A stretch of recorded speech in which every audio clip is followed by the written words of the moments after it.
গোপাল, যাচ্ছে গোপাল।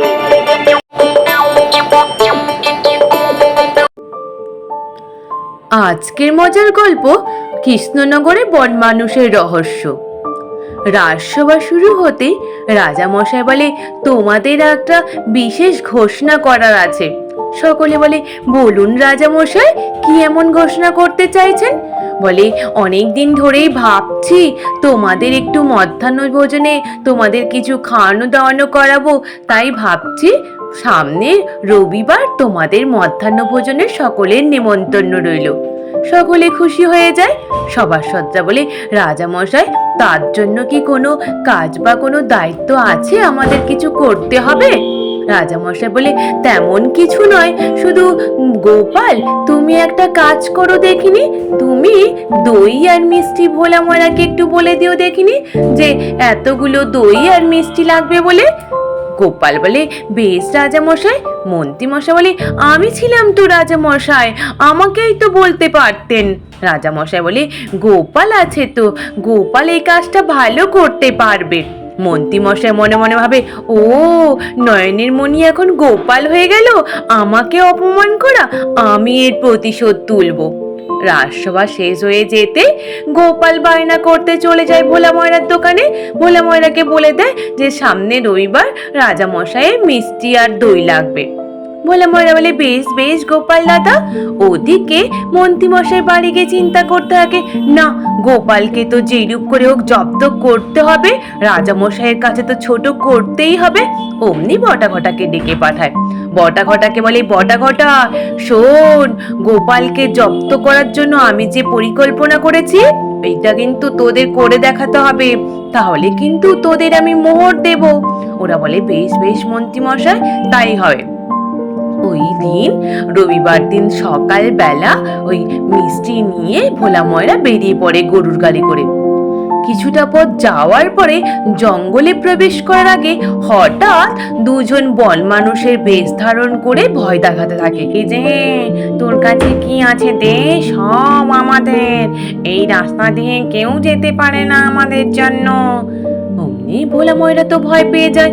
ভোলা ময়রা বলে, এ কি রে বাবা, এইরকম মানুষ তো জীবনেও দেখিনি, কি ভয় লাগছে রে বাবা।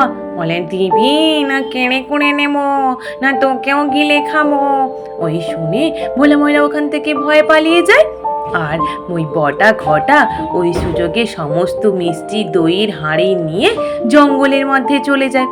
ওদিকে রাজবাড়িতে সকলে উপস্থিত হয়ে যায় খাওয়া দাওয়ার জন্য। গোপালকে রাজামশাই বলে, গোপাল, কখন আসবে? তোমার ভোলা ময়রা মিষ্টি নিয়ে কখন আসবে গোপাল? গোপাল বলে, রাজামশাই, আপনারা খাওয়া দাওয়া শুরু করুন, ঠিক সময়ে ভোলা ময়রা চলে আসবে। তারপর মধ্যাহ্ন ভোজনে সকলেই বসে যায় খেতে। মন্ত্রীমশাই বলে, রাজামশাই, কি ব্যাপার হলো? আমার মনে হচ্ছে আজকে আর সকলের পেট ভরবে হয়তো, কিন্তু মন ভরবে না রাজামশাই। রাজামশাই বলে, কেন মন্ত্রী, এমন কথা বললে? বলে, রাজামশাই, যা দেখছি গোপালের তো মিষ্টি দই তো এখনো এলো না। তাহলে? রাজামশাই বলে, দেখি তো গোপাল কি করছে। রাজামশাই গোপালের কাছে যায়, অমনি মন্ত্রীও পেছন পেছন যায়। দেখি, এবার তো দেখতে হবে কাণ্ড কারখানাগুলো। গোপালকে পেছন থেকে রাজামশাই ডাক দিয়ে বলে, গোপাল।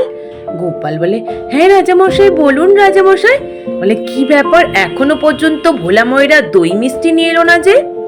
গোপাল বলে, রাজামশাই এক্ষুনি চলে আসবে, হয়তো হয়তো পথে কোনো বিপদ আপদও হতে পারে, আমি একবার দেখে আসি রাজামশাই। রাজামশাই, গোপাল, একেবারের জন্য চলে যাও, তোমার মুখ আমি দর্শন করতে চাই না। ওদিকে গুলটে পুটি ন্যাপলারা ওই জঙ্গলের মধ্যে খেলা করছিল। হঠাৎ তারা কারোর কথাবার্তার আওয়াজ শুনতে পায়। তারা বলে, এই দেখ দেখ, ঝোপের আলে দেখ, দুজন কেমন ওই গাছপাতা নিয়ে কেমন বন মানুষের মতো সেজে রয়েছে। বলে, হ্যাঁ চল দেখি ওরা কি করছে, দেখি আমি আড়াল থেকে। যখন দেখে বটা ঘটা কথা বলছে। বটা ঘটাকে বলে, দেখলি তো কেমন করে গোপাল দাদা এবার ফেসে গেল, আমরা কেমন দই মিষ্টি সমস্ত ভোলা ময়রার কাছ থেকে ভয় দেখিয়ে কেড়ে কুড়ে নিয়ে এলাম, এইবার তো মন্ত্রী মশাই গোপাল দাদাকে জব্দ করতে পারবে। এই কথা শুনে গুলটে পুটি ন্যাপলার বলে, দেখেছিস দাদুকে কেমন ফাঁসালো ওরা, চল চল আমরা দাদুকে গিয়ে খবর দিই।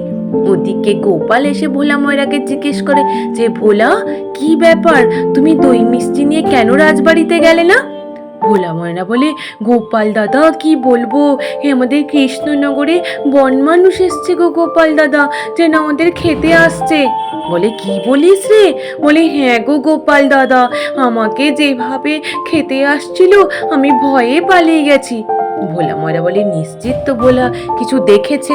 অমনি গুলটে পুটি ন্যাপলারা ছুটতে ছুটতে আসে, বলে, দাদু দাদু একটা খবর রয়েছে। বলে, কি খবর রে? বলে, দানো দাদু, আমরা যখন জঙ্গলের পাশে বল নিয়ে খেলা করছিলাম, হঠাৎ দেখলাম জঙ্গলের মধ্যে কেউ একটা কথা বলছে। যখন দেখি বটা ঘটা ওই পাতা টাতা দিয়ে কেমন যেন বন মানুষের মতো সেজে গুজে তারপর মিষ্টি নিয়ে খাচ্ছিল আর গল্প করে বলছিল যে তোমাকে ওরা ফাঁসিয়েছে মন্ত্রী মশাইয়ের কথাতে, সমস্ত দই মিষ্টি ওরা ভোলা ময়রার কাছ থেকে কেড়ে করে নিয়ে এসছে। বলে, কি বলিস রে? তাই নাকি রে? চল চল, না এবার তো আমাদের কিছু একটা করতে হবে। পরের দিন ওরা 2-3 জনে মিলে বসে বসে নকল মিষ্টি বানায়। বলে, কালকে আমরা মন্ত্রী মশাইয়ের বাড়ি যাব, তোরা কিন্তু আমাদের সঙ্গে থাকিস। বলে, হ্যাঁ দাদু তোমার সাথে থাকবো। পরের দিন গোপাল গিয়ে মন্ত্রীর গিন্নিকে বলে, ও গিন্নিমা, গিন্নিমা একটু জল দেবে গো, একটু জল খাবো। বলে, কে গোপাল জল খাবে? বলে, হ্যাঁ হ্যাঁ গিন্নিমা, একটু জল দিলেই হবে। অমনি গোপালের জন্য জল আনতে মন্ত্রী গিন্নি ভেতরে যায়, আর গোপাল মেও মেও আওয়াজ দিয়ে গুলটে পুটি ন্যাপলাদেরকে ওই মিষ্টির হাঁড়ি নিয়ে আসতে বলে। ওরা মিষ্টির হাঁড়ি নিয়ে আসতেই বলে, আস্তে করে ওই আসল মিষ্টির হাঁড়িগুলো দেখ খাটের তলায় আছে, ওটা বের করে নিয়ে যা আর নকল মিষ্টির হাঁড়িগুলো রেখে দিয়ে যা। ওরা রেখে দিয়ে পালিয়ে যায়। তারপর গোপাল বলে, আচ্ছা গিন্নিমা, এসছিলাম একটা কথা বলার জন্য। বলছিলাম কি গিন্নিমা, আসলে আমাদের এই রাজ্যে একটা নতুন স্বর্ণকার এসছে, অনেক নতুন নতুন গয়না গড়িয়ে দিচ্ছে। মন্ত্রী মশাই আপনাকে বলতে বারণ করেছিল, কিন্তু আপনাকে তো আমি বলে দিলাম, আপনি কিন্তু বলবেন না আমি এসছিলাম আর আপনাকে বলেছিলাম বলে। বলি, না না গোপাল, আমি ওগুলো কিছু জানাবো না গোপাল। তারপর গোপাল ওখান থেকে চলে যায়। কিছুক্ষণ বাদে মন্ত্রী মশাইও আসে। মন্ত্রী মশাই এসে বলে, কই গো গিন্নি, একটু জল দাও দেখিনি, খুব জল তেষ্টা পেয়েছে। অমনি মন্ত্রী গিন্নি জল নিয়ে এসে বলে, শুনলাম নাকি আমাদের রাজ্যে একটা নতুন স্বর্ণকার এসছে, তুমি আমার জন্য ওই গলার হার বানিয়ে দেবে গো। মন্ত্রী মশাই বলে, উফ, কোথায় রোদ্দুর থেকে এলাম, একটু জল মিস না দিয়ে তুমি এইরূপ ধরনের কথা বলছো, দাও দেখি একটু মিষ্টিও দাও। ওই মিষ্টি যে হাতে নিয়ে এসছিলাম, ওইগুলো দাও দেখিনি। তারপর মন্ত্রী গিন্নি ওই মিষ্টি হাঁড়ি বের করে নিয়ে এসে মন্ত্রী মশাইকে খেতে দেয়। মন্ত্রী মশাই ওই মিষ্টি নিয়ে এক কামড় যেমনি না দিয়েছে, অমনি ওর দাঁত দুটো ভেঙে চলে যায়। বলে, বাবা রে বাবা, এটা মিষ্টি না কি? ওদিকে গোপাল নাতি নাতনি নিয়ে রাজা মশাইয়ের সাথে দেখা করে সবটাই খুলে বলে। রাজা মশাই বলে, গোপাল কি কথা বলছো? বলে, হে রাজা মশাই, আপনাদের সভাসদদের মধ্যে একজন সভাসদ, যিনি সেদিন মিষ্টিগুলো সব চুরি করেছেন। রাজা মশাই বলে, কে গোপাল, তুমি তাহলে বলো। গোপাল বলে, রাজা মশাই সময় আসুক ঠিক বলবো। গোপাল আরো বলে, রাজা মশাই দেখবেন আমাদের রাজসভার সামনে যার দুটো দাঁত থাকবে না, সেই হচ্ছেন আসল চোর। রাজামশাই বলে, বেশ। পরের দিন রাজসভা শুরু হতেই রাজামশাই মনে মনে ভাবে, দেখি তো কার সামনে দুটো দাঁত নেই, তাহলে সে যদি চোর হয়। অমনি রাজামশাই একবার সেনাপতির দিকে তাকায়, বলে, না সেনাপতির তো সবগুলো দাঁত রয়েছে। তারপর রাজপণ্ডিতের দিকে তাকায়, রাজপণ্ডিতও তাকে দাঁত রয়েছে। তারপর বলে, গোপাল সকলকে তো দেখলাম। গোপাল বলে, শুধু সামনে দেখলে হবে, আশেপাশেও দেখুন। রাজামশাই বলে, আশেপাশে? আশেপাশে তো মন্ত্রী রয়েছে। অমনি বলে, মন্ত্রী কি ব্যাপার, তুমি মুখটাকে এইরূপ চেপে রেখেছো যে? বলে, হ্যাঁ রাজামশাই বলুন বলুন। বলে, একটু মুখটা খুলে কথা বলো, নাহলে যে আমি তোমার সাথে কথা বলতে পারছি না। বলে, হ্যাঁ রাজামশাই বলছো তো। অমনি বলে, মন্ত্রী মুখটা খোলো দেখি। অমনি যখন ওর মুখ খোলে সামনে দাঁত নেই। বলে, এ কি মন্ত্রী, তোমার দাঁতগুলো গেল কোথায়? গোপাল বলে, রাজা মশাই এইবার জিজ্ঞেস করুন মন্ত্রী মশাই দাঁতগুলো গেল কোথায়। মন্ত্রী মশাই মনে মনে ভাবে, এই রে, গোপাল তো মনে আমার হাটে হাঁড়ি ভেঙে দেবে মনে হচ্ছে, যা কি হবে এখন। বলে, রাজা মশাই সেদিনকে মিষ্টি চুরি মন্ত্রী মশাই বটাঘটাকে দিয়ে করিয়েছিল, আর আর ওই মিষ্টি আমরা গিয়ে ওই উল্টে পুটি ন্যাপলাদের নিয়ে গিয়ে মন্ত্রী মশাই বাড়ি থেকে আসল মিষ্টিটা নিয়ে এসে নকল মিষ্টিগুলো রেখে দিয়েছিলাম, আর উনি ওই মিষ্টি খেয়ে ওনার দাঁত ভেঙেছে।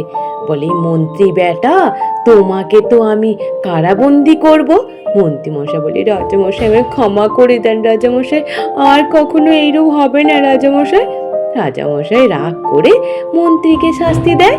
আজ এই পর্যন্ত। নিশ্চিত তোমাদের সকলে ভালো লেগেছে। আর যদি ভালো লেগে থাকে তাহলে একটু লাইক আর সাবস্ক্রাইব করে দিও। আর তোমরা সকলে ভালো থেকো, কেমন? টাটা।